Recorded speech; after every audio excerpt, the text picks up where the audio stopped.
Day అయినా single women ఉన్నా ఇట్లా అట్రాసిటీ చేస్తాం, చంపేస్తాం అనేటువంటి ధోరణి అనేది మనల్ని మళ్ళీ ఎంతో పంపించే పరిస్థితి వస్తుంది. అంటే బయటికి వెళ్లి పని చేసుకోవాలంటే నిరంతరం వెంటాడుతూ ఉంటుంది. ఒక సెక్యూరిటీ లేదు మనకు, నేను సింగిల్ గా పోతున్నా అనేటువంటి భయంతో మనం ఎంతైతే స్వేచ్ఛగా పని చేసుకోగలగాలో చేసుకోలేని పరిస్థితి ఏర్పడుతుంది.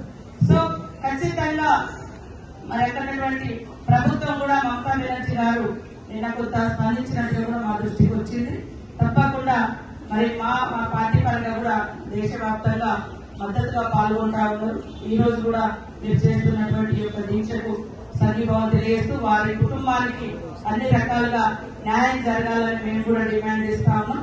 అదే కాకుండా భద్రత అనేది చాలా ఇంపార్టెంట్ గా, ఎందుకంటే పని ప్రదేశాలలో భద్రత లేకుంటే ఎవరు కూడా మనసు పెట్టి పని చేయరు.